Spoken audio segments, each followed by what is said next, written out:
All right, I think we should just get started. All right, I think we're recording.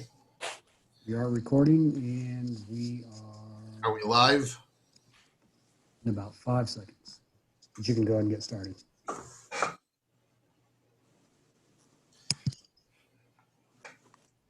Okay, I guess we'll get started then. All right, we're going to get started with the Admin Public Works Committee meeting for September 8th. We'll start off with the first item on the agenda, which is the roll call. Carla? Sure. Chair Garitano, Here? Councilmember Bertolino, Here. Councilmember Brost, Here. Councilmember Edens, Here. Councilmember Farmer, Here. Councilmember Flosher, Here. Councilmember Rambo, Here. Councilmember Remy. I think he should be joining any second. Okay. All right, we'll proceed then with the approval of the minutes from the August 19th meeting. Is there a motion for approval of the minutes? I see Councilmember Edens, is that a motion? Okay, is there a second for the approval of the minutes? Made by Councilmember Farmer. Any comments on the minutes before we approve the minutes? All right, all those in favor say aye. Aye. Aye. Aye. Aye. Oppose? Any abstain? I'm going to abstain. I wasn't at the last one, so I'm abstaining. Thanks. Okay, one abstention, Carla. Okay. All right, minutes are approved. All right, moving then on the agenda, do we have any public participation comments submitted? I'm not aware of any, but I'll ask the question. I have some, or one. You have one? Okay.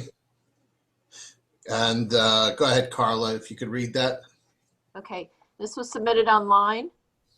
Resident Maria Tate, 17274 Portland Cove Lane.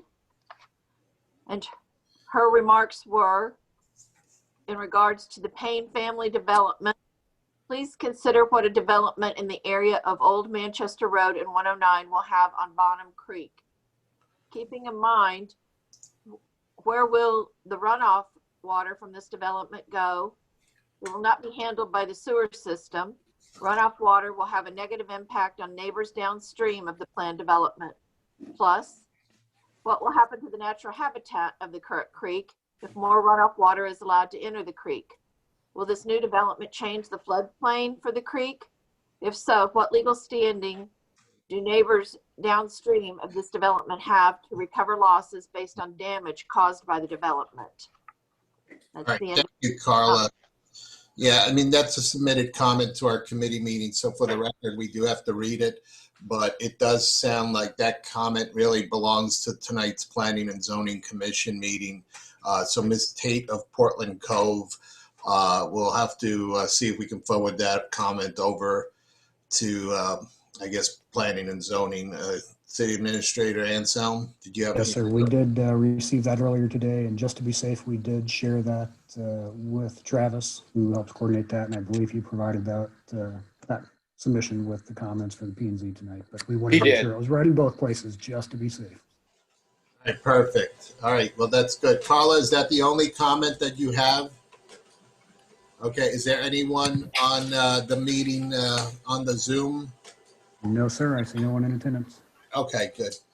All right, then we'll close out public participation. So we'll move into public works. We have no for information items. We do have one for action item. It's the city consultant agreement with Geotechnology for environmental services on the Strecker Road sidewalk project. So Rick, there you go. I guess you're there. So we'll hand it over to you. Thank you, Chair Garitano, council members. Department has provided you a recommendation to proceed with a consultant agreement with Geotechnology for environmental services on the Strecker Road sidewalk project. As you know, we are working on the design of that project currently. We just received a submittal from our consultant for final design plans, so we are moving forward with the engineering that is wrapping up. As I think many of you know, we prepared the sidewalk on fill, to be constructed entirely on fill with the idea of limiting disturbance to the ground, knowing that the properties that are to be impacted are the Callahan properties, which were previously included in the EPA's Superfund site at that location.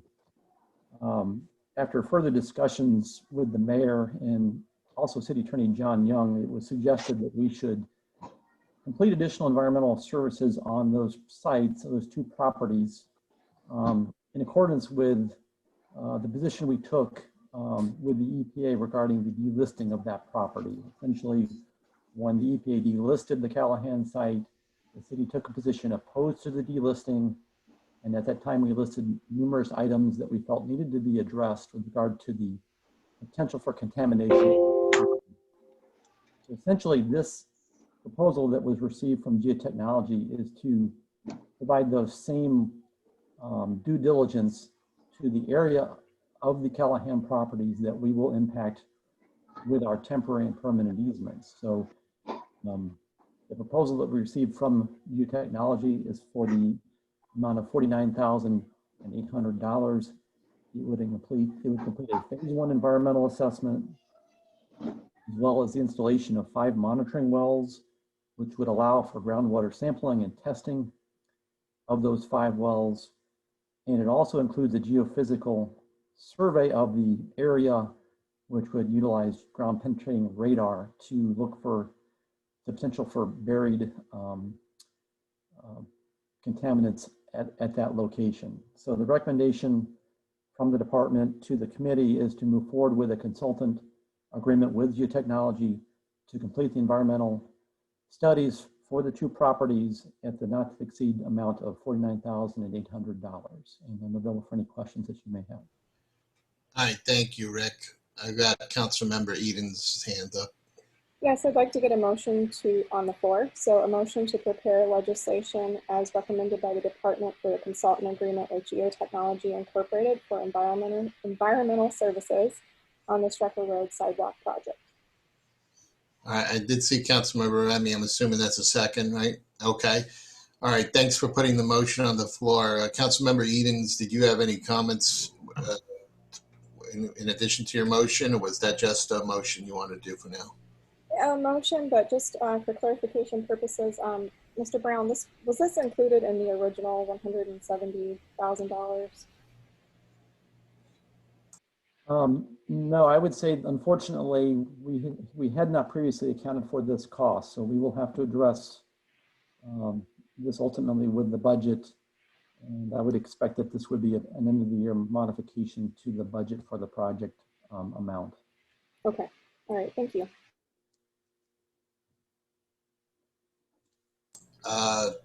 Thanks. So, Rick, you did answer actually a question I was going to ask you about, if we had this allocated.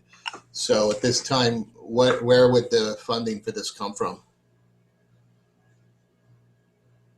Well, it would come out of the capital improvement program, which is where the current project is funded. It would just have to be an adjustment at the end of the year. That's a budget. Okay.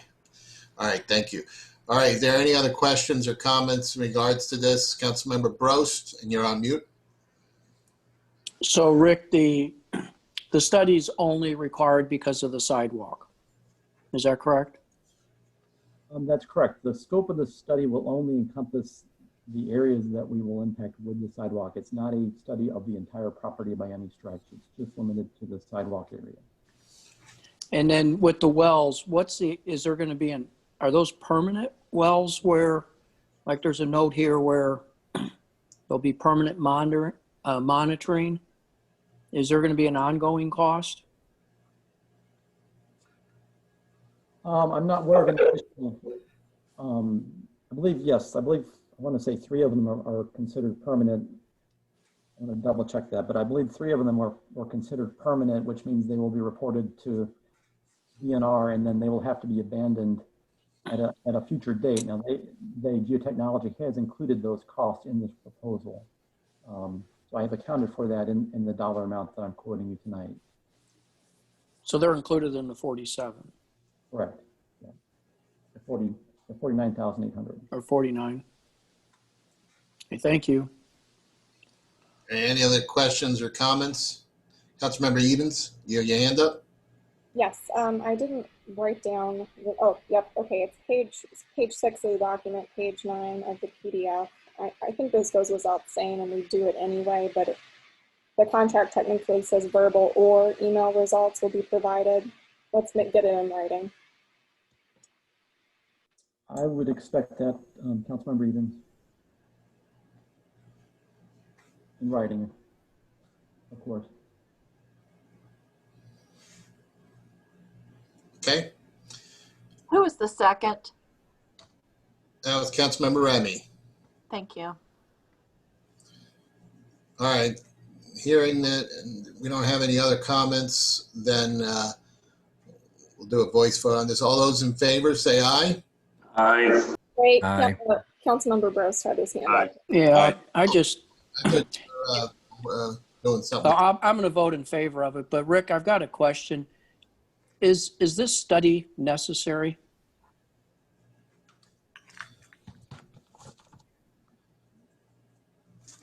Is it necessary, and then are we required absolutely to do it, to build?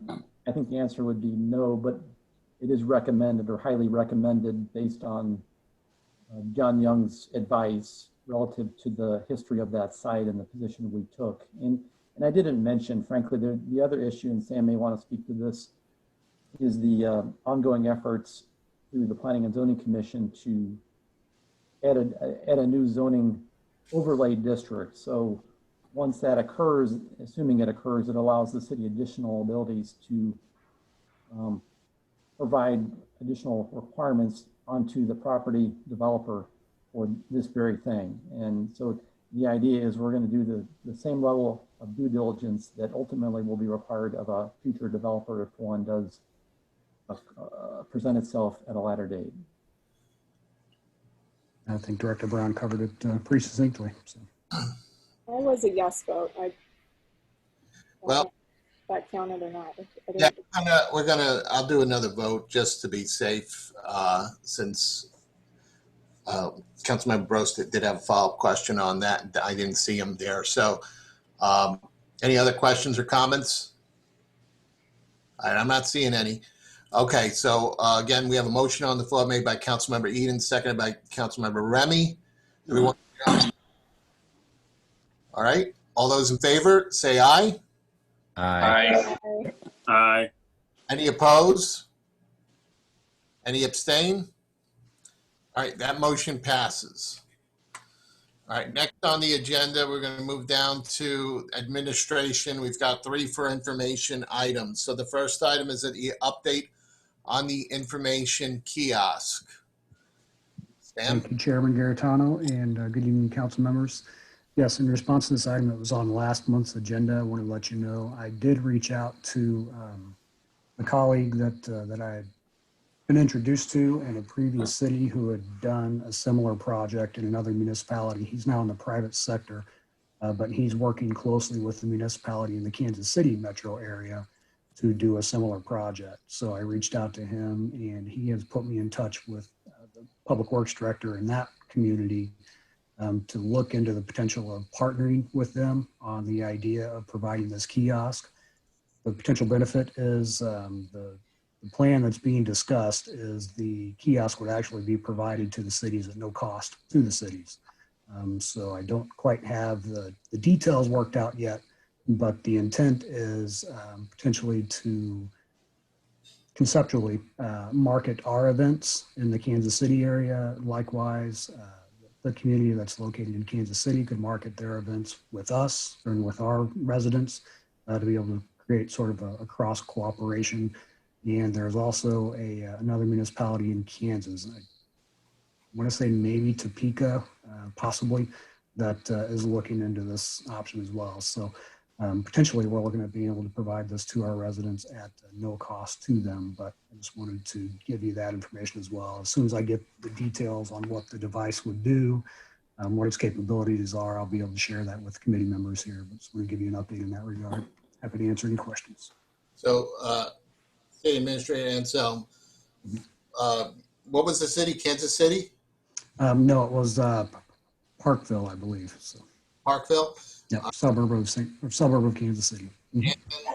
And do you know, what is the name of the organization that then facilitates this between the cities? Is it an organization? So it's a private company that provides the kiosks, and they have a financing agreement, I guess, with an advertising company. I think MasterCard has expressed an interest as well in perhaps providing some ads or providing some of the costs that even our local businesses could potentially, if they're willing to agree to have maybe a MasterCard logo at the bottom of the advertisement, be able to do some advertising for their business, and then that would, potentially reach the Kansas City area as well. So there's a lot of information, a lot of details to be worked out potentially, but of course, the other option is if we don't like, the details of that arrangement, we can always procure the device on our own. What's the name of the company, the organization? I want to say the vendor, I believe, is called City Sourced. City Source? Yes, sir. Okay. Yeah, I mean, that's something, I guess, an option that this committee hasn't considered before. So it probably will open up some questions that Absolutely. folks will have regarding what kind of content and so forth. Are you in a position to answer those questions right now, or? No, like I said, it was a high level discussion with just general overview again with a colleague that I had come acquainted with through another municipality who was looking to do similar sort of smart city initiatives. And in Parkville, I think they've actually put, they're talking about putting Wi-Fi hotspots in these machines, and they can be somewhat portable. So if you had a big event at a ball field, they have outdoor baseball stadiums and softball stadiums, for example. You could put this thing out there to be able to share information with visitors, to get information about their cities. So again, we wouldn't probably deploy them in that way. I think our intent is to continue to maintain this as an information kiosk for our residents who visit City Hall, but there is some potential to it. So I've asked for him to provide through the company all of the potential features and advantages, and then we'll just weigh those pros with the cons and decide whether we want to partner in that way or if we just want to go on our own and purchase the device and install it ourselves. Maybe I'll make a comment here. This again is it is for information. So really, there's no debate here really to get into. It's more of just, what information will help us when we come to a point. But I think perhaps maybe this is under for information. What I would say is, what is our, I think we need to take into account before any kind of decision like this, what is our foot traffic in City Hall? If it's worth or not pursuing something like this at all. But I'll leave it at that, and then, when we debate, we can do further. All right, Council Member Edens, I think you had your hand up. I did. I think somebody had theirs up before me, but I can go ahead. I don't know who it was. I do see Council Member Remy has his hand up. So if that works, then I saw you go first, Council Member. Okay. Thanks. Well, I would just say, Sam, maybe come back with some more information in that. I'm not sure realistically, right, that somebody that lives outside of Kansas City is going to drive into town and say for Celebrate Wildwood. Now, for something that has more regional outreach, like the bicycling events that we've held, where there would be a competition, people do travel for things like marathons, not that we host one, but wouldn't it make more sense to approach other communities in West County or all the way even down to St. Louis City and ask if they would want to partner with us? Because a lot of our residents go to Ballin events, they go to Manchester events, and we would like those same folks that live in Ballin to come in our events. I think that's an easier grab than trying to create a sister city that we may not have a lot in common with. Columbia would be an easier grab for us because we've got a lot of kids that live in West County, but it still makes more sense to think in a smaller region. If we're looking for a financial deal, and why don't you reach out to some other communities in the city or West County and then come back to us and see if they would do something with City Sourced.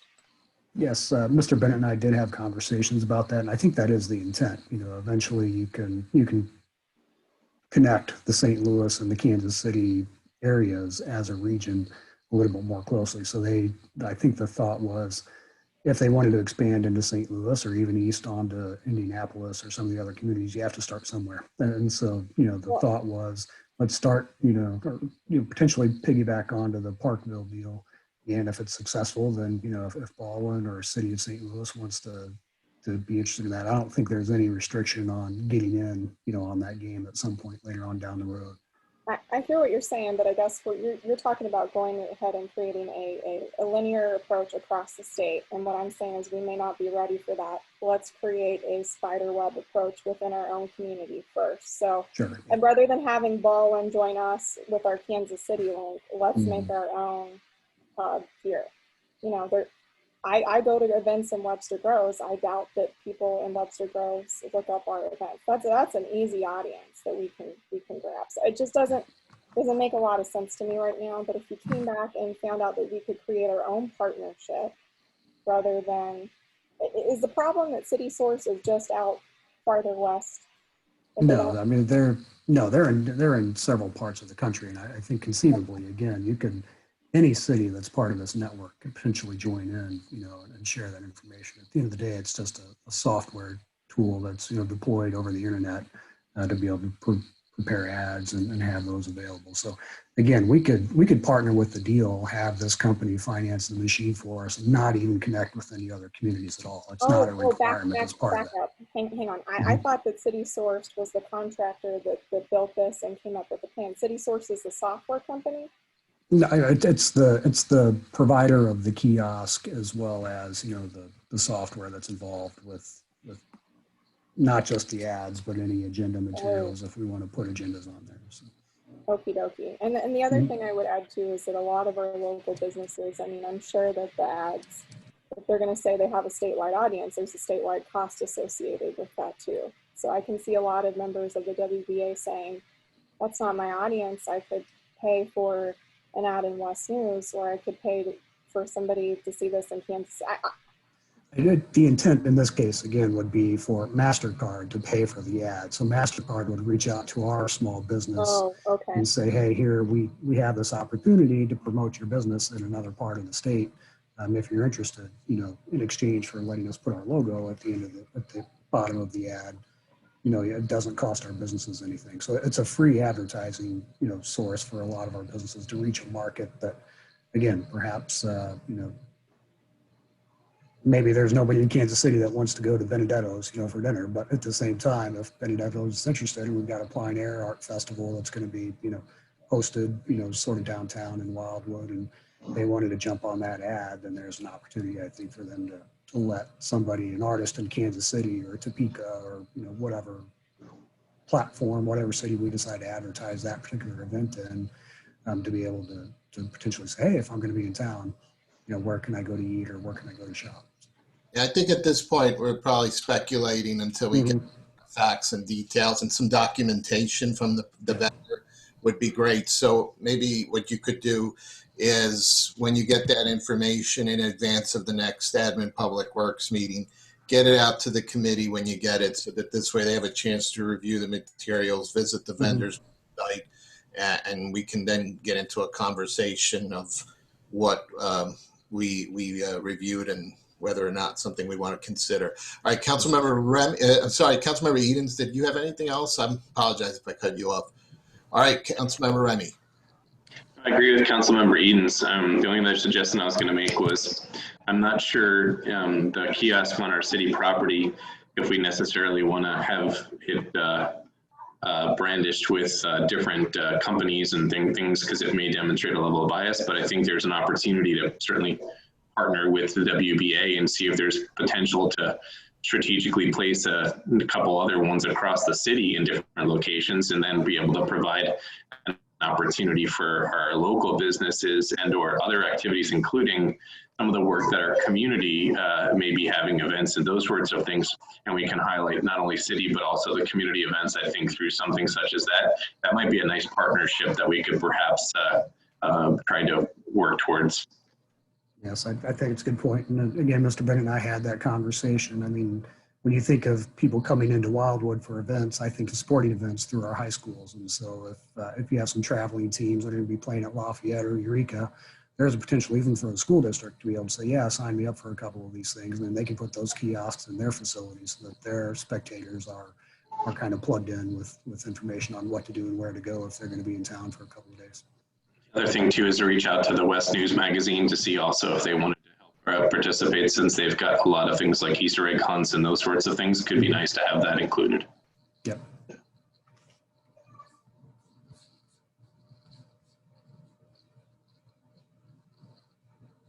Oh, Mr. Gaetano, you're on mute. Sorry about that. All right, thank you. Any other questions or hands? I don't see any on the participant list. Is anyone wishing to speak? Okay, Sam, do you think you'll have an update for us at the next Admin Public Works meeting on this?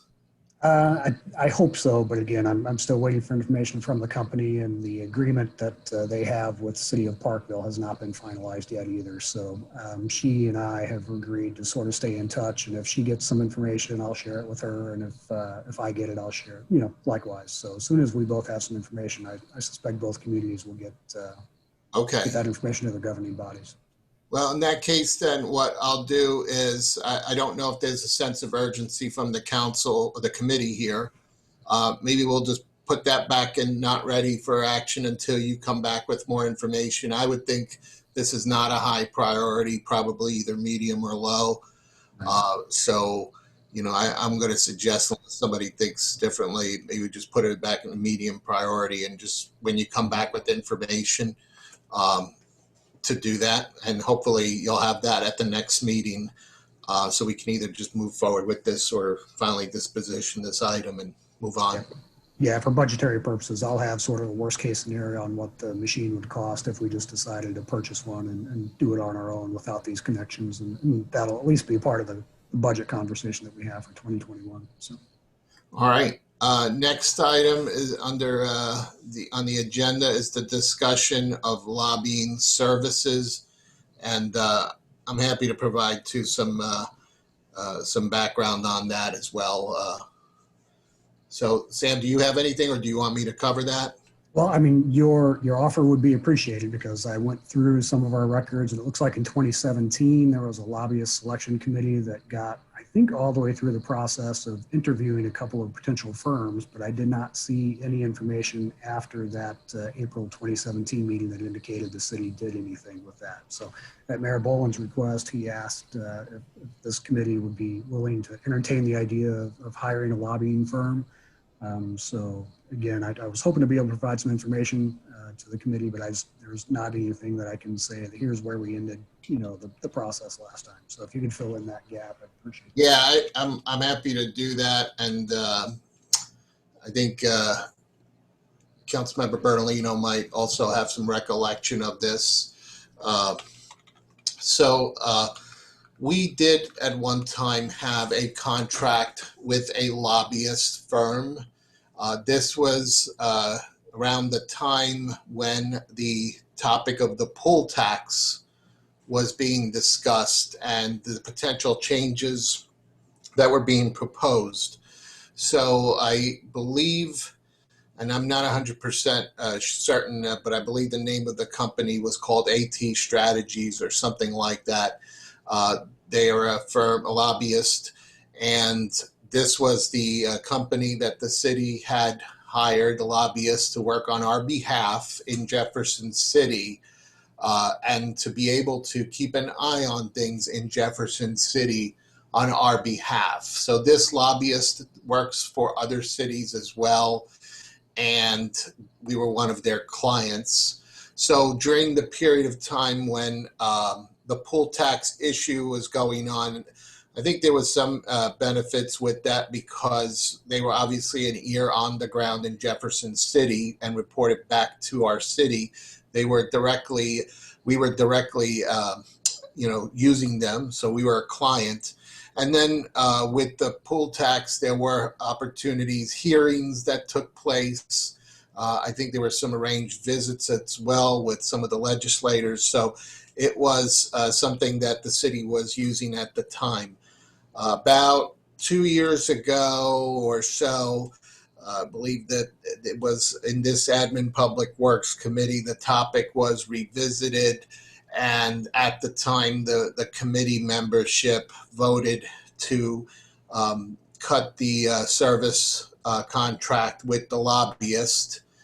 And at the time, basically the fallback was that we would just leverage the existing relationships with the Missouri Municipal League and the Metro St. Louis League. So we did not have a lobbyist, and up to now, we do not have a lobbyist that is on contract working for us full time. But the pool tax issue as well is no longer right now, I think, a hot topic. City merger is not right now something that we are too concerned as it was about a year or two ago. So I think the mayor wants to revisit the topic to see if that's something that the city would like to either pursue, having some kind of contract where they're working for us full time, or if we want to just, we don't have right now a go-to lobbyist. So we could certainly go back to the one if something comes up, or pursue some other option. I think Councilmember Bertolino might have some recollection, but that was, I think, about 2-3 years ago. It was an Admin Public Works. You probably were on the committee too back then. Yeah, I just want to echo. Yeah, you pretty much captured what we talked about then. That the Municipal League really was doing everything that we wanted. If at some point in the future we had some issue that we felt we stood alone on and needed direct lobbying efforts, that we could go back and contract with someone. But in the interim, basically we're locked arms with the other municipalities, and the Municipal League serves as that liaison for us.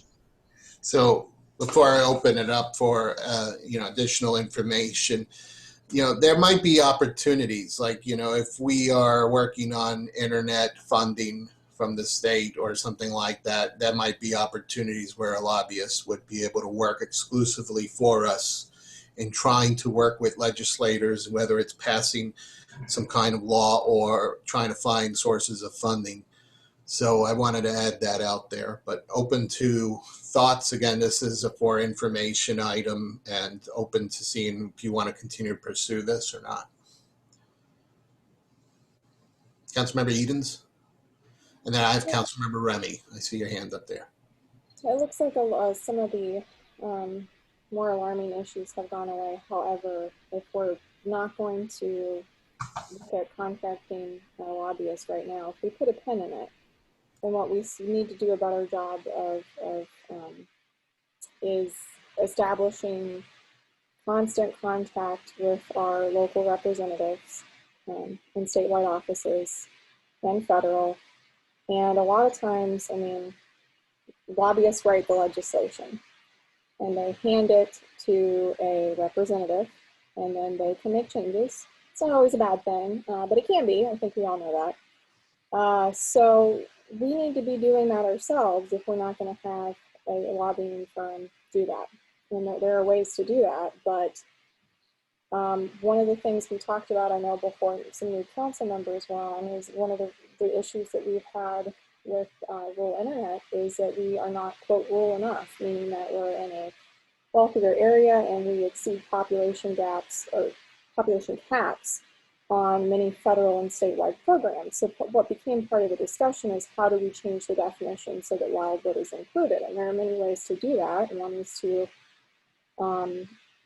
essentially have something slid in that just qualifies you as a city, or expanding it and perhaps getting votes that way, working with other statewide municipalities that are also having the same problem. There's probably a few as well. We need to be doing that regardless, and we can also start doing that with state pre-conversion funds as well, because we certainly aren't the only committee. So we do need to come up with a plan as a committee. If we don't hop on the lobbying train, how are we going to address these, I think, two big issues, and what is our long-term strategy? Councilmember Remy?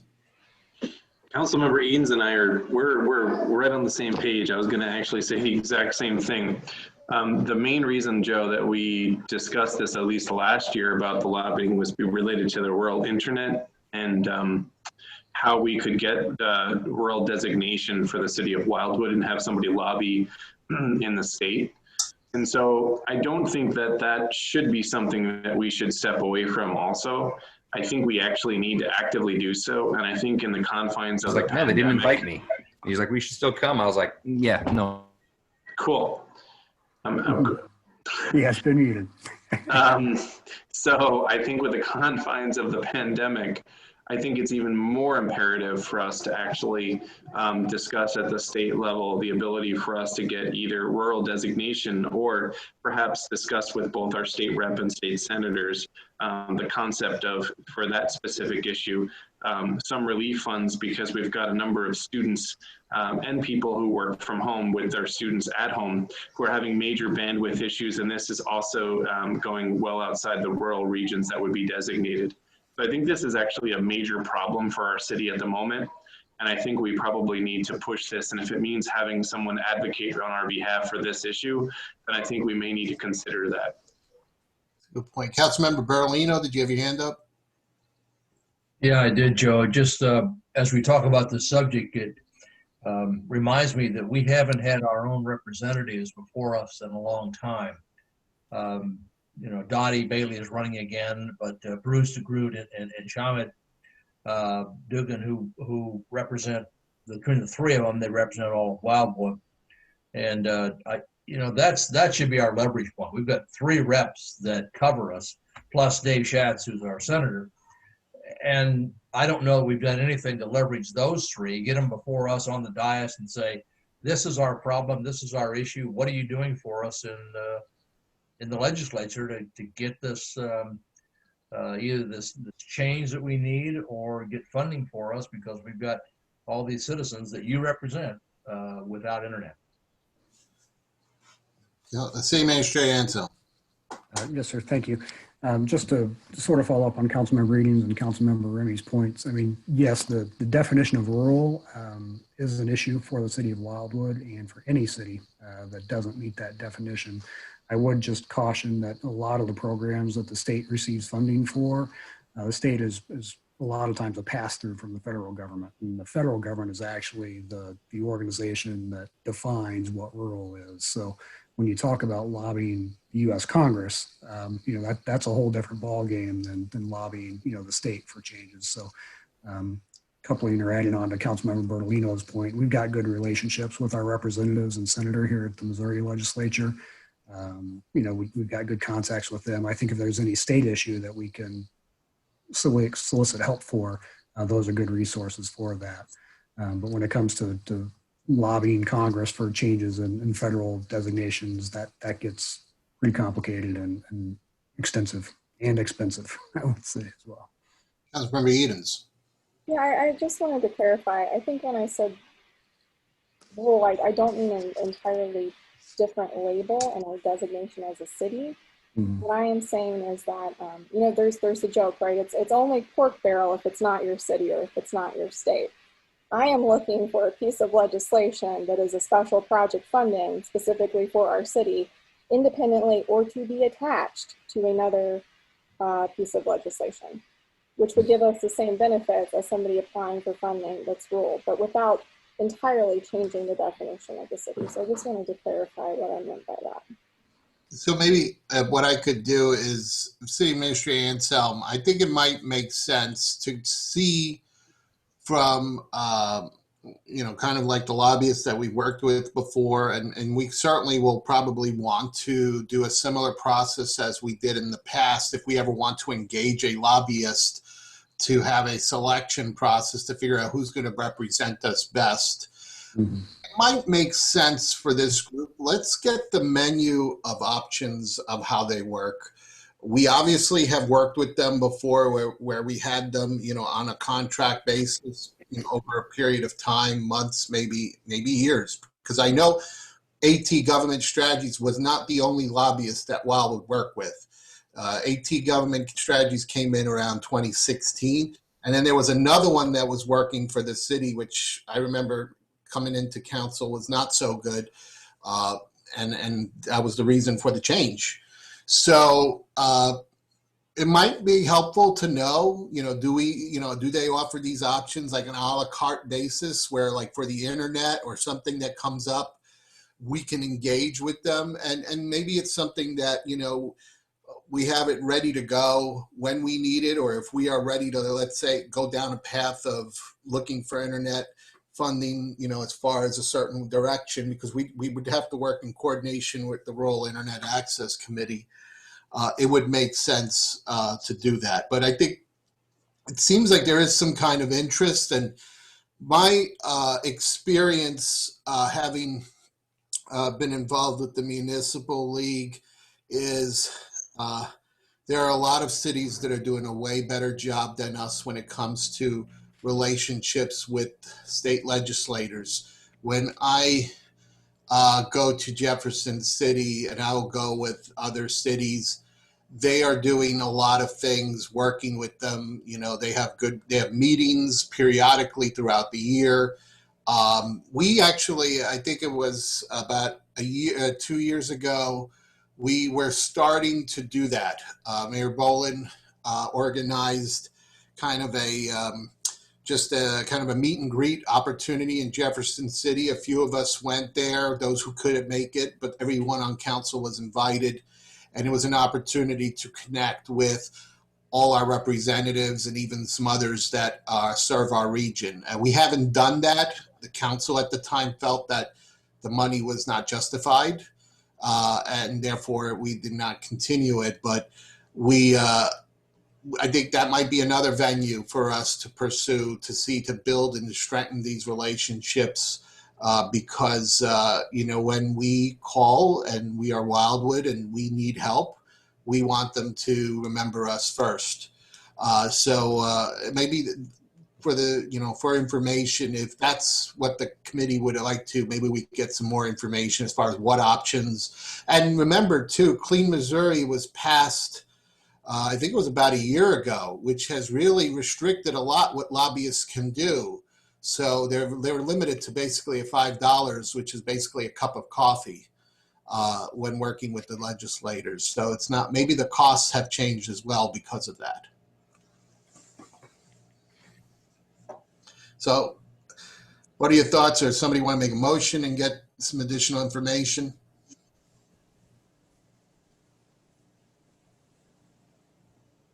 Councilmember Edens, and then Councilmember Bertolino. Yeah, I would like some information about, costs. We should be able to employ people for single issue and monitoring of legislation. And we could also see, are there other cities that have lobbyists just for their rural internet issues? They might be better in terms of boots on the ground. So I'd like more information. Okay, that's a motion then? Yep, I need some costs and some options. Okay, is there a second on that?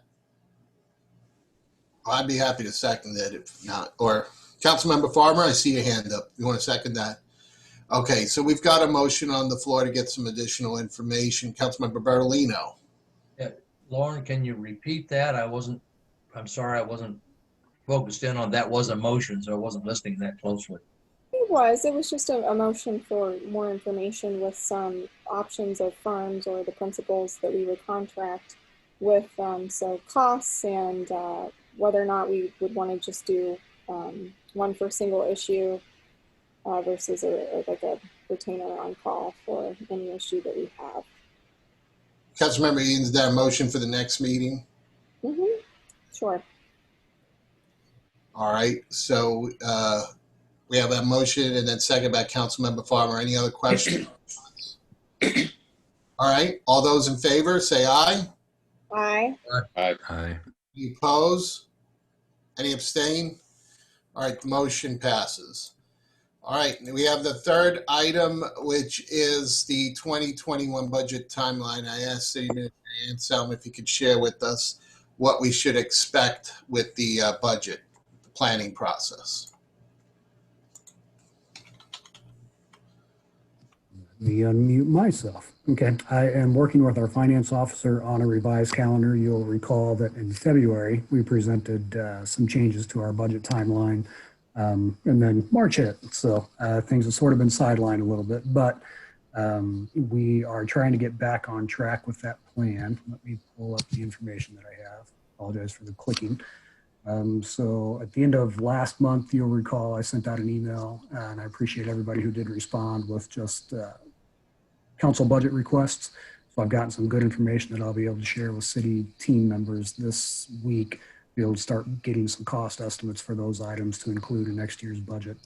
This week, we are working to get the budget documents out to each of the departments for them to start preparing their capital, their operating, their personnel budget items, with the thought of having that information. Sam, are you, sorry if I interrupted. Is there something, are you going to put something on the screen? Like, do you have something to show us? Sure, I mean, it's in draft format, but yeah, let me go ahead and see what I can do here to do that. So.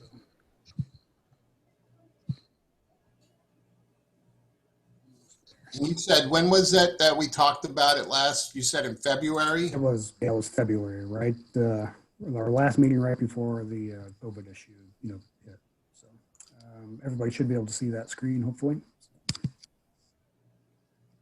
Yeah, these where I'm working with Dawn today to actually fill in some of these dates. But again, we're sort of looking September 25th to be the deadline to have the information back from the departments. And then we'll start into our work sessions with council on the 28th to sort of give the high level budget issues that we're seeing. One of those topics will probably be COVID and the impact that it's had on sales taxes. But then we're planning the week of October 1st through the 6th to get all those budget items from departments sent, prepared, and then distributed out to the city council on October 7th. And then we'll have the council committee reviews of the various budgets in October based on what those particular committee dates are. I don't have those quite in front of me, but planning on having those discussions with each committee in October. And then we'll reconvene for 2 more council sessions on the 12th and the 26th to then start to dig into specific aspects of those items. So the one item I have highlighted here, review fees for services, that could potentially go on the October 26th agenda or possibly the November 9th agenda. But our hope is it's been a long time since the city has actually increased or reviewed or updated their fees for a lot of services that we offer. So we want to see where we are in comparison to other municipalities to determine if we need to be higher or lower in some cases on some of those fees that are charged. And then pretty much the last 3 dates, those are set by ordinance. So we have to have a public hearing on the budget, so that notice has to be presented and prepared on November 16th. And then we have 2 council meetings in November to hear the budget ordinance, prepare the ordinance on the municipal maintenance contracts, and then on police services with St. Louis County. Sam, I'm sorry, but which meeting was it that I remember you had presented a timeline that I guess was improving upon last year's? Did you say the end of February? Which, do you have the date? I'm trying to look in all the February meetings and I'm not seeing it. Yeah, so we had originally we were hoping to kick the budget process off in August, but this was perhaps my fault. Whenever I presented this information to you in February, our finance officer was neck deep in audit and in getting the mid-year budget information ready for council for the last meeting. So there's not a lot of room to start the next year's budget if you're still working on estimating the year or the mid-year budget, or in the case of the audit, closing out the previous fiscal year. So, it was probably a bit too aggressive on my part to be able to start those conversations with council in August. I would say the more time we have to be able to estimate revenues, the more accurate they're going to be. So if we can get into revenue estimating, in October, that'll give us again sort of 8-9 months of what we've seen with response to the COVID-19 situation and the impact. And give us a better ability to project what those revenues are going to be for next year, because that's going to ultimately be what drives us in terms of the programs and services that we offer is what does that estimate on revenues look like. So which meeting was it in February when we talked about it? I think it was February. Let me stop sharing here and jump into 4th? I think it was February 4th. That sounds familiar. Is that where it's in there? I think so. I'm looking at it right now. Give me 1 second. You talking about admin or city council? It was admin public works. Got it. Okay. City council. So I know last year we talked about, not last year, earlier this year, that was an issue. That's why I want to try to look and see how that lines up with what we have here. Can you put that back on the screen so we can look at it again? Helpful. You're looking at the one I just shared, right? Yeah. Yep. Share.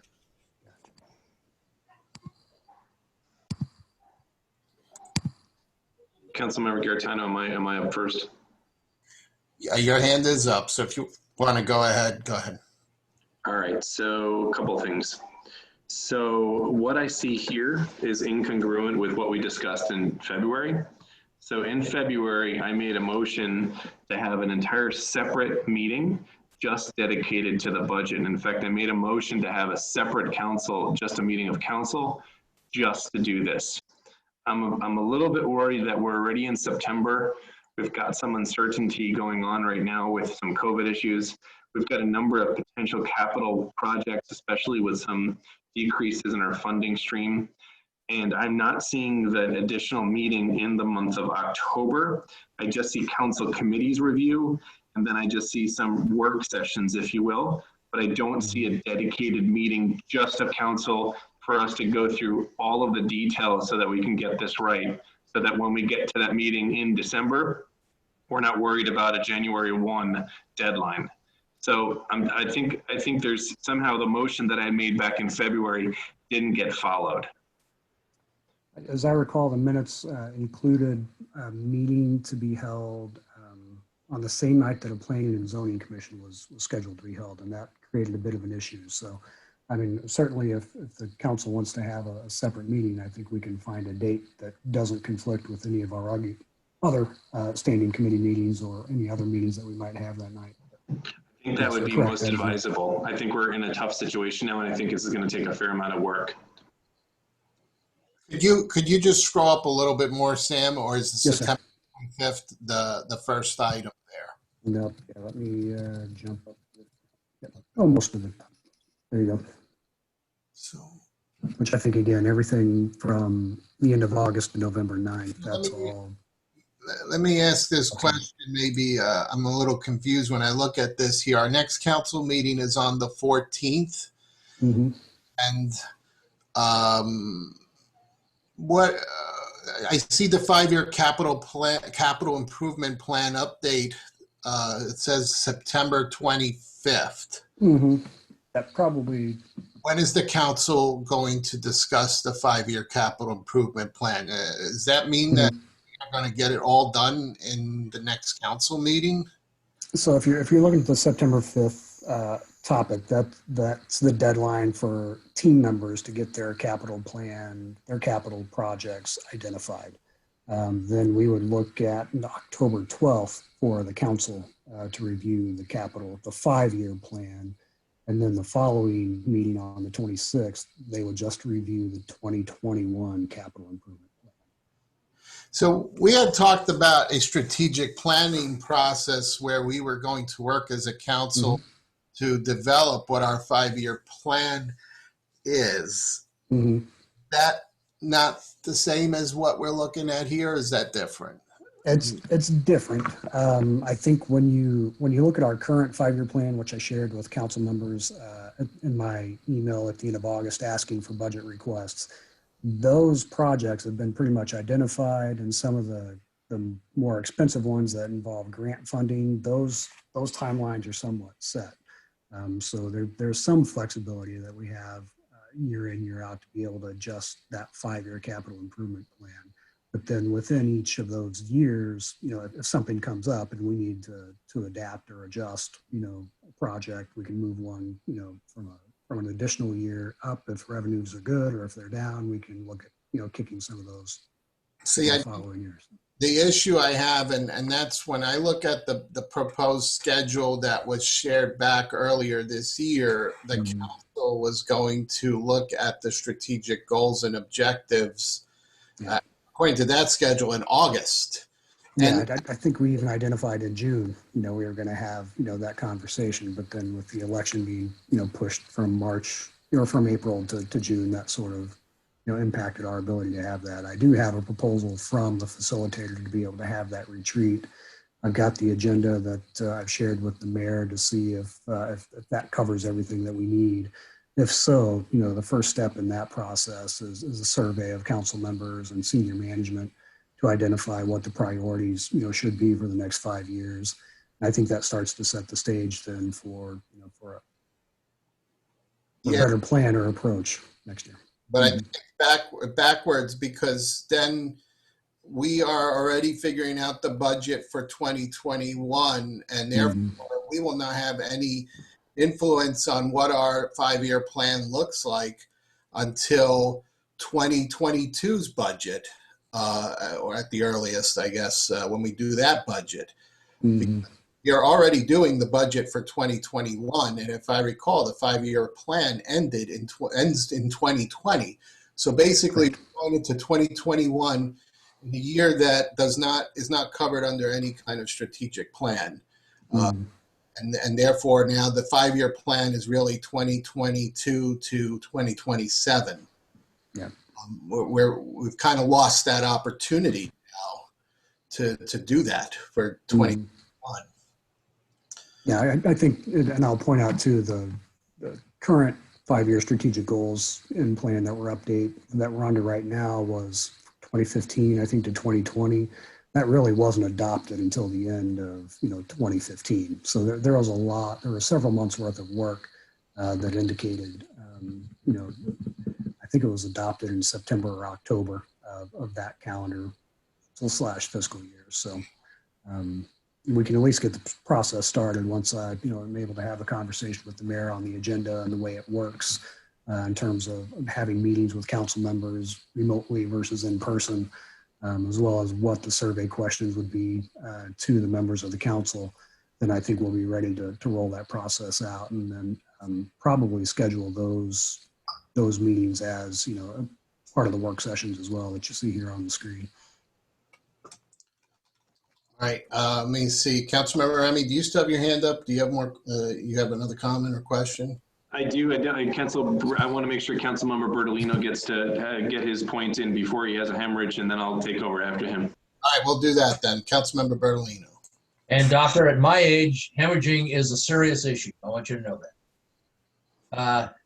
I would just want to reiterate what Dr. Remy just said about a special session for the council. And I realize that roughly half of our council now was not a participant in those discussions about the urgency and the need to have this detailed discussion. I just want to throw out there, Sam, I think you ought to consider in that scheduling a weekend meeting, either a Saturday or a Sunday. I would certainly be willing to devote that time and energy, and I think that hopefully the new council members would agree with that. So I think we ought to seriously consider sooner rather than later an all-council work session that really digs into the details as we talked about back in February. Councilmember Remy? Yeah, actually, I was going to make a formal motion to add to this an actual dedicated, as I did back in February. And I would suggest, to Councilmember Bertolino's point, I actually think that time is of the essence based off of special Councilmember Garitano said. I actually think we need to do this like September 29th, where we've got nothing else on the city calendar going on, and spend a couple hours and talk through this, because that's going to inform our whole month of October. And I think we need to meet and go over this right away, because then if we could at least, then we're going to have lots of issues.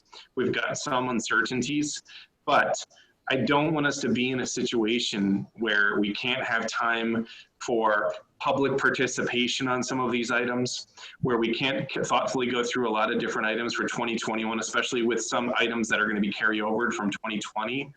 I think we need to, September is when we're going to have to jump on at least an initial meeting on this with council. And if that means that you got to accelerate your September, I think you have to. And I'll make a motion for a special meeting at the end of this month, if that's acceptable. Well, you're talking about an admin meeting or a? I'm talking council, mayor, and our city administrator, and if we need other members of the city, let's do that. The process for calling a special meeting would be that I think there's a certain number of council members that would submit a request to the mayor to call for a special meeting, so that the proper way in the charter would be to go through that way and do that. Fair enough, although in February we did agree and we passed a motion that said that on this calendar we would actually have 3 meetings in the month of October, but that was not put forth on this. Point of information, but we voted at council, not at admin and public works. So I think what we'd have to do is they have to be council saying council needs an extra meeting. We can still call for an extra admin and PW meeting. You could just put it on, ask to put it on the agenda for next council meeting, and then the council can vote on that and put that on the schedule there. Because as a committee, it would still have to go to council. Sure. I'm wondering if that's what you mean. You want to send it to council from this committee? We could do that. Why don't I do this, council member? If I can make a motion and we can vote on it, and if so approved, if you could put that forth to council for the next meeting, that would be great. Okay, so you want to, Carla, did you capture that, or do you want to have it restated? I have it down to recommend adding it to the agenda for the next council meeting to have the dedicated meeting. Yeah, and I'll make it simple. I'll just add other language if that's okay. A special meeting to address the 2021 budget, no less than 28 days from now.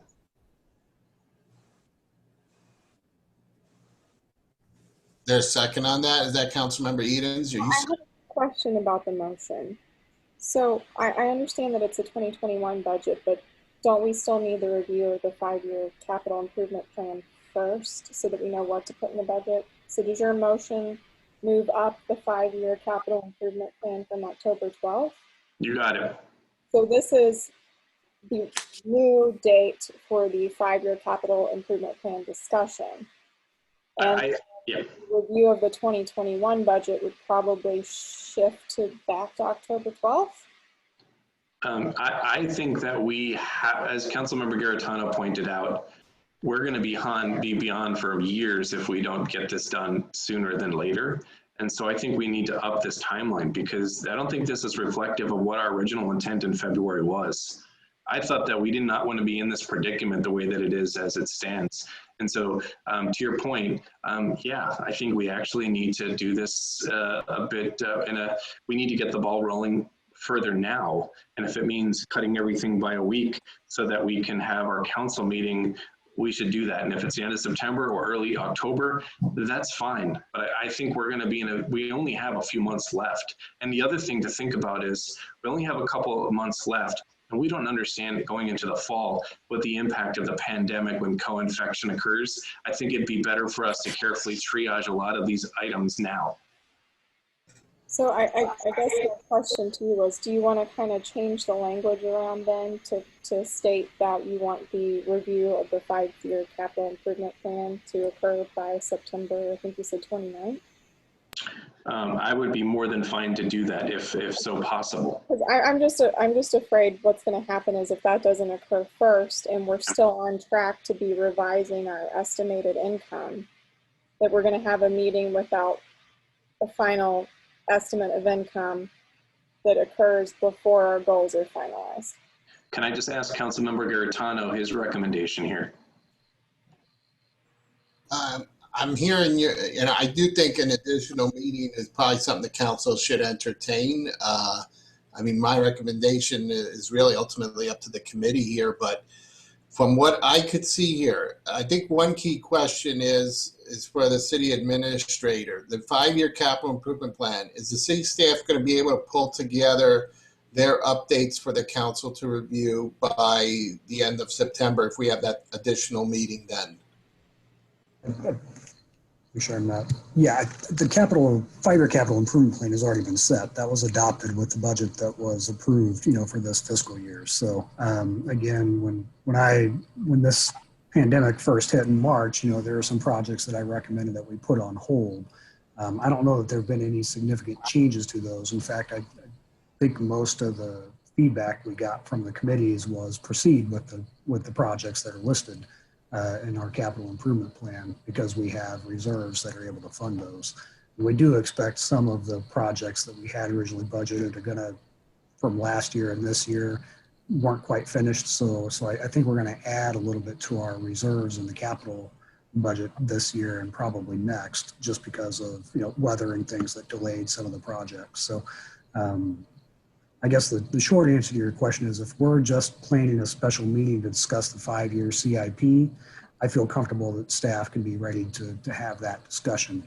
But to Councilmember Eden's point, I would also agree that, again, every month that goes by that gives us a little bit more historical data to be able to show what our revenues are going to be, are going to make our position for 2021 that much stronger, because we'll have a better estimate of what those potential revenues are going to be. So we'll be looking again next year at a mid-year adjustment, I'm sure, to some of our capital projects, just because after having done this for 20 years, I know our estimates are going to be off, because they always are in every city that we operate. You just don't know what's going to happen over, from year in, year out. So, yeah, I think we can be prepared to discuss the capital improvement plan. And to your point, Councilmember Garitano, I think staff would benefit from having a discussion about the prioritization of those projects that are listed in the 5-year CIP, because that helps us then, figure out what, given the fluctuations we're going to see in revenues from, March until probably next year as well, what we need to focus our time and efforts on. So one thing that I don't see here is usually the committees have, during one of the committee meetings, we review what they're preparing.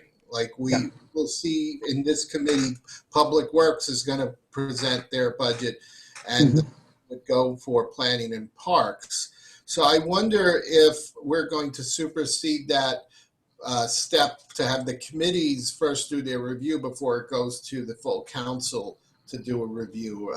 Councilmember Remy, do you kind of get my point there? I'm wondering, I'm kind of asking this as a question, right? Are we skipping that step if we just go to council with that? What I would suggest we consider doing is accelerating the committee evaluation by maybe a couple weeks and move maybe the all council meeting to that first week in October, or in and around maybe the first 14 days of October. But if that means that the committees can review at the end of September, I think that we're going to be in a better position that way to do it.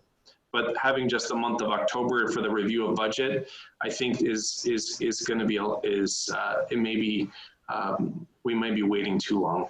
Yeah, I think you're right, Councilmember Remy, because looking at, the proposed timeline, those council committee meetings, although it says October, we can do it earlier than that, then at least we'll be ahead of it. So that might mean that we will have to schedule a special Admin Public Works Committee meeting, unless we do it the first week of October.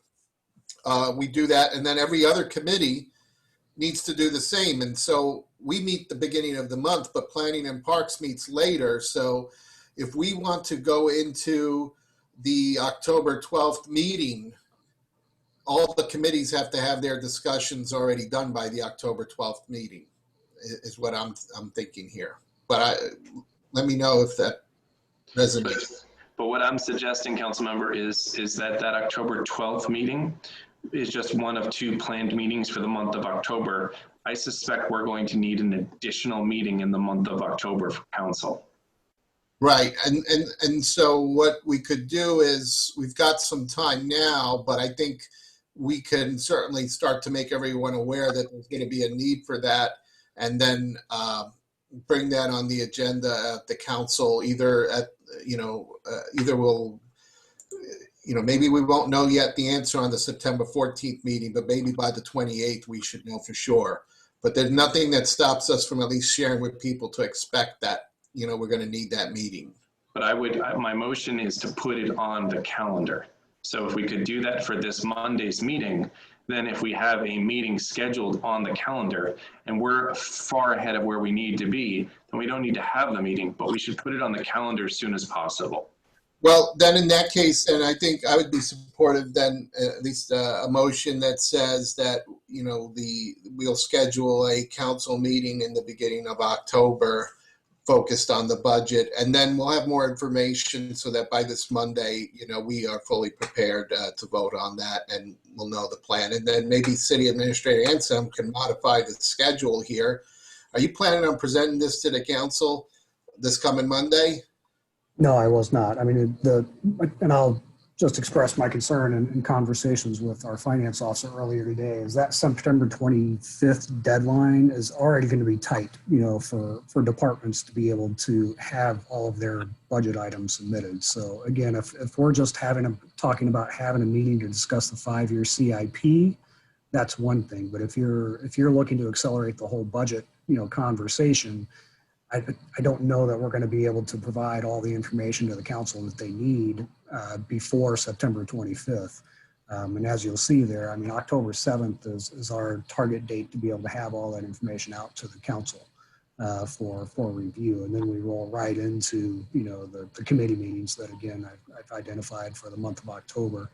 I would agree. I think, having special meetings of those committees perhaps during the month of October helps to get us there.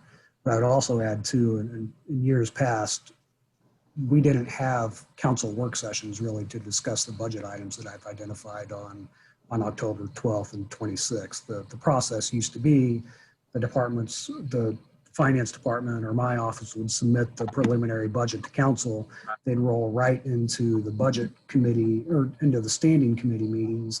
And then you wouldn't really see anything again until the November 16th meeting when the final budget had been prepared. So we do have some opportunities built in to be able to have the discussion with council members as a whole, to be able to discuss how the different projects in each of the standing committees works together. So I would say there's definitely, even in the schedule that you see on your screen here, there's an improved amount of communication and back and forth between council members as a whole that we've never had in the city before. So, I would say we're behind the ball a little bit in terms of where we had prepared the plan in February. But I would also say too, I mean, I just wasn't aware of the amount of time that it took to get the 2019 audit finalized and presented, and then rolling right into mid-year budget estimates that you guys will get your second reading on at Monday's meeting. And then we're rolling right into budget again. So, I mean, our hope is to get this stuff out to departments this week. And then, we're going to push the departments to have their materials back to us by the 25th, but that will be a push. But I don't know too much about what goes into the audit, but what changed about the audit this year? Like what's different this year than last year? Awesome. Yeah, I don't know the answer to that question off the top of my head. I just know we were a little bit later. I think as a response to the pandemic, they were not able to come on site to do some work, so we had to get some more information to them, electronically, which maybe caused a bit of a delay. But typically, in most cities that I've been in, the finance department spends the first half of their year working on the audit to review the numbers from the previous fiscal year, and then they spend the rest of the 6 months of that year working on the budget for the next year. So it's just one cycle after another. Yeah, well, I think right now I feel a little bit like I'm shooting from the hip, because normally I would love to have this schedule ahead of time to sit and review it and carefully think it out to see what's there. So I'm digesting this information for the first time. Mm-hmm. Everyone else is. I mean, I think the intent that Councilmember Remy has would benefit, but from what I'm hearing from you is that September 25th may be a stretch. It means that it sounds like it may be even beyond the 25th, because you said they're working, but they're not going to be able to get it all done by the 25th.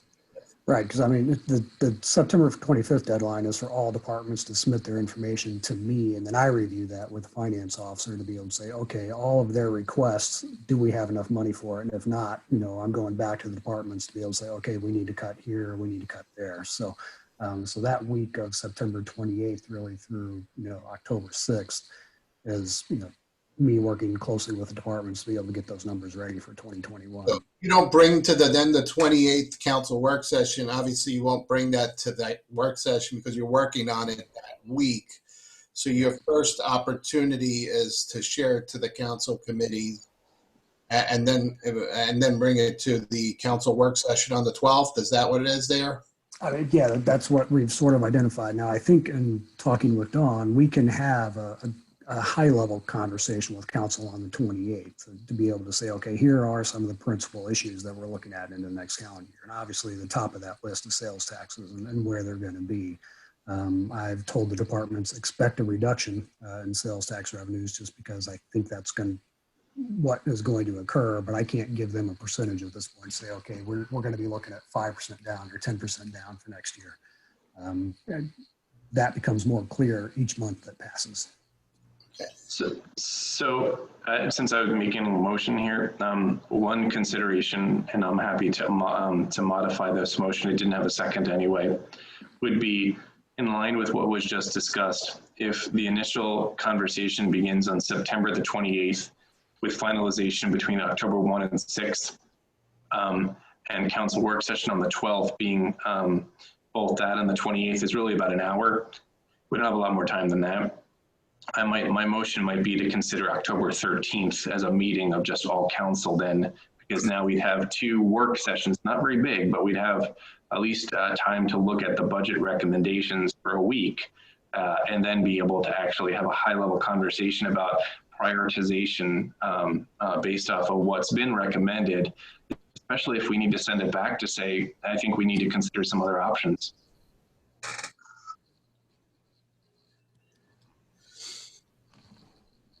What do you think of that, City Administrator Anselm? I'd feel comfortable with that because typically once we've prepared that preliminary budget and we've gone through the committee discussion, there's a couple of weeks of lag time where there's not a whole lot of conversation that's going on. So to your point, Dr. Remy, I think there can be a lot of conversations between October 7th and November 23rd, whenever we present the final budget, to the council for approval. So if there are items that we need to kick back to a committee, we're looking at the month of November as well. And I note too that November 9th, typically in the past, any conversations council has had regarding the budget been held over 2 meetings. So we've got, identified here 3 opportunities for the whole council to discuss, budget issues in a set meeting. But, that doesn't preclude the council from calling any special meetings or the mayor if that's his choice. We don't know what the agenda is for October 12th.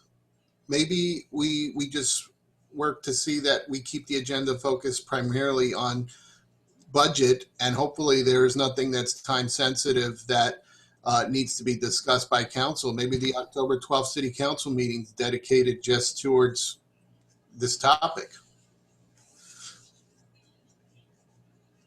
Yeah, right? I mean, we could certainly, now again, the council start date, the council meeting time is set by ordinance at set by charter to start at 7 o'clock. So that doesn't mean we couldn't have a work session from 6 to 7. Put a pin in our work session and then, resume the regular meeting, address any, agenda items that might need to be there for the regular agenda. And then we adjourn right back into work session again. So, I mean, we can certainly, again, without knowing for sure what's going to be on the agenda for that meeting, we can do our best to keep that light. So maybe it might be a little bit early to kind of force having that extra meeting until we know closer to the 12th whether or not there is extremely time-sensitive matters that need to be discussed. Mm-hmm. I think maybe 2 weeks before the 12th, which would be later this month, we can make that call that Councilmember Remy's suggesting about having either an additional meeting or focus on just the 12th being a budgetary discussion there. But Councilmember Garitano, I don't mean to beat a dead horse, but isn't it better to have it on the calendar now? for the month of October. It'd be better to have it on the calendar so we at least know if we need it, we can have it. It also affords those that are going to pay attention that week before from the public participation side to be able to give their insights as well. And the other advantage of having it in the beginning of October is that the beginning of the respiratory season, although it starts in somewhat in September, is going to start taking off probably by the middle to end of October. And so it would be really nice to have some of these areas at least flushed out early, because we just don't know what's going to happen in end of October, November, and early December. Well, I mean, we could always put it on, and then if it's not needed, we can always, you know, if we could always put it on there as an additional meeting. You know, I think your point of letting people know ahead of time would make sense there. But I feel like I've been doing all the talking. What do some of the other council members think? Councilmember Edens. Always easier to get it on the books and then remove it. I mean, there's no harm in taking it off the calendar if we don't need it. But it also gives time, you know, for families to plan, folks to plan their work schedule. And, you know, at the end of the day, a week's notice works for some people, but it doesn't work for a lot of people. Any other comments? So maybe it's a recommendation by this committee to the council that we'd like to dedicate having a meeting on the 13th, but you know, at this time, you know, it is a recommendation, and we want people to hold the date, and then we'll be able to make that final call at the end of the month. We have one more council meeting after the 14th for this month, so we could always finalize those plans later on this month. But If I could just add, I'm sorry. Go ahead. Yeah, no, I'm looking at our meeting calendar for that week, and yeah, assuming we don't have court on the 14th, or I should say, assuming we are back to having in-person court on October 14th, October 13th, we don't have any scheduled meetings, and board adjustment is scheduled for Thursday, October 15th at 7 p.m. So it looks like the 13th would be the best date. So let's just make a recommendation at this point, a motion with a recommendation. Councilmember Remy? You're on mute. You're on mute. He's still, can you hear us? I can hear you. Can you hear me, Councilmember? Chad Garitano. I mean, I know that I bloviated for enough here, so if you needed to silence me, you could just tell me to keep quiet. But otherwise, yes, I will make the motion for us to recommend to council for Monday night and ask the mayor to add the agenda an October 13th special meeting to address any budgetary concerns, and just a dedicated meeting for budget only. Okay, second on that motion. I saw Councilmember Berlino's hand go up first, but I did see a lot of others, so hopefully everyone's okay with that one there. Second by Councilmember Berlino. Carla, do you have that? I do. All right, good. Any other discussion on the motion? Oh, sorry. Councilmember Edens? Did we still want to make a recommendation to council to move up the 5-year strategic goal planning as well? I think we could do that as a separate motion. You know, let's get this one out of the way, and then we can address that topic. Okay, good. Perfect. All right, any other comment? All right, all those in favor say aye. Aye. Aye. Anyone oppose? Any abstain? All right, that motion passes. Thank you, Councilmember Remy, for making that. All right, Councilmember Eden, you brought up the other good point. Then you want to, what is that, the 5-year strategic plan? Yep. Thank you for clarifying. I was going to amend the motion if I had to do it that way. So, what was it, Councilmember Remy, that you said before? Maybe by the 29th. Is that still reasonable? Yeah. I just think if you could scroll down on that timeline, it needs to. Doesn't it need to happen before the committees review the budget?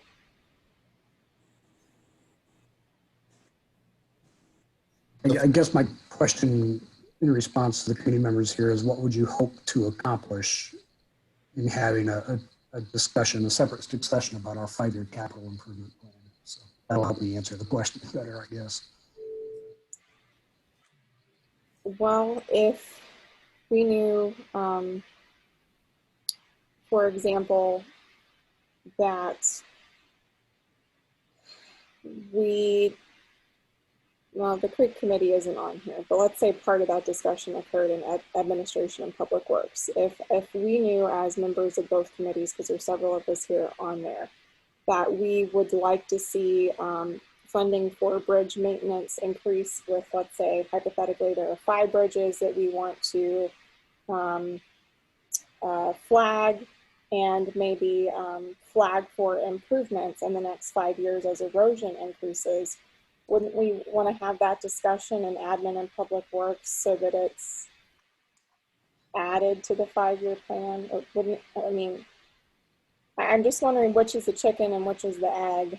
Does it need to be in the 5-year capital improvement plan first to have an adequate discussion? Because otherwise it's not going to show up on the committee's proposed budget that you get unless it's in the 5-year plan. That's a linear timeline. Doesn't it have to be in the 5-year plan to come to us on the committee first? If not, then I'll leave it alone. I mean, when you start on the capital improvement plan, and again, some council members responded to my email with, hey, I'd like to include this project or that one that aren't currently identified on our 5-year CIP. So my intent is then to turn around to the department and say, okay, the council member, from Ward 1 or Ward 2 proposed this project. How much is it going to cost? And then how much time do you need? If it's a bridge, for example, what is the status or the condition of the bridge? Is it, something that needs to be replaced in 5 years? Chances are probably not. And Director Brown can answer and can chime in here. I think we evaluate the condition of a lot of our infrastructure projects on an annual basis. So we have a pretty good idea of when things will be up for renewal. But again, as weather accelerates and the intensity of that, that changes from year to year. So there might be a bridge project out there that we have identified that maybe doesn't need replaced for 10 years. You might find out in a year or two that we need to bump that up on the schedule. But that doesn't mean it's going to bump, all the way up to the following, fiscal year, because to do that, you're going to have to replace another project with that one. So, okay. I wasn't trying to insinuate that we weren't monitoring our bridges. I was just right. going to say, wouldn't we need it listed and enumerated in a 5-year plan first to show why something does or does not move up the timeline and get funding priority over another project? I'll just leave this alone, and if we need to move something around next year, I think then we can do that. So I won't make a motion then.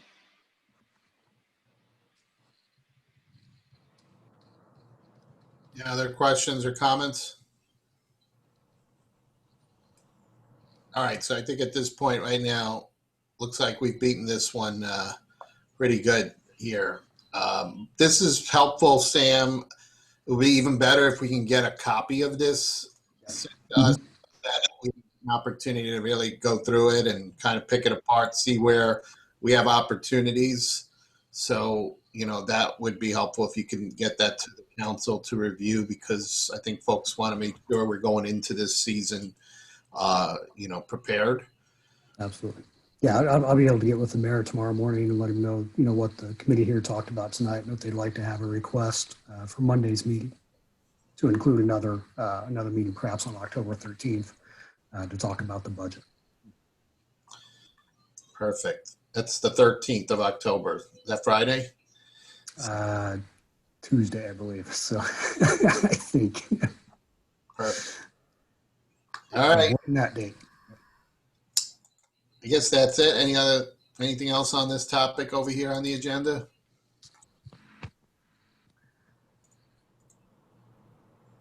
Okay. We don't have any other items. We have no items that are ready for action right now that we'll discuss. Miscellaneous, Councilmember Farmer. Yeah, I think this is probably the right time. I mean, I know the budget and all that is getting tight and things, but I did want to point out my daughter just started at Wildwood Middle, and legitimately like 3/4 of her class can't participate in a Zoom call and do whatever they're supposed to be doing at the same time. So like, I know that money is tight and we've been trying to figure this thing out for a long time, but like, I think if we want to pride ourselves on being the legitimate city that we are, We have a very, very high standard of living. We're one of the, wealthier cities around. Like, you got to have internet for people. It's insane. I mean, So I don't know if it's appropriate. Yeah, but go ahead.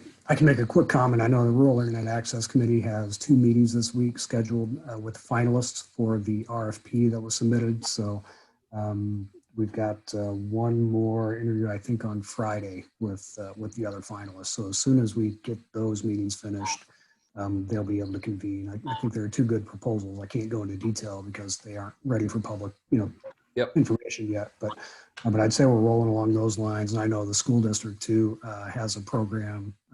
I think Rockwood School District applied to St. Louis County for some funds to be able to get some hotspots deployed. In different, yeah. I mean, I think I know everybody's doing the best they can. It's just, I mean, it's like, this is like not having water now. This is insane. It's a tough issue to tackle in this community, especially. Yep. Councilman Remy. And to Councilmember Farmer's point, I had a nice discussion this evening about the same issue because Councilmember Farmer did a great job when we discussed this. I think this is the appropriate time for our city to really discuss with the county. We've got a unique landscape in Wildwood. We've got a major pandemic. We've got a large population of almost 40,000 people. This is an appropriate, an emergency, I think, in the city that would potentially fall within the CARES Act. And I think that we should consider requesting funds for this specific issue because it's directly impacting our population probably disproportionately than some of the other landscapes in the county. And so I think it's an appropriate use during these distressful times for children, as well as parents that are staying home and trying to also keep up with their work from home. Yeah, I don't think the county has dispersed any money to municipalities at this point, care money, which, in some other counties they have distributed, but St. Louis is one that hasn't yet. So it'd be nice if they can get that to help some cities. All right. Anything else? Next meeting then will be October 6th. So motion to adjourn. Made by Councilmember Farmer and seconded by Councilmember Bertolino. All those in favor, say aye. Aye. Any opposed? Any abstain? All right, motion passes. Meeting's adjourned. Thank you all. Have a good night. Thank you guys. Bye, All guys. right, bye.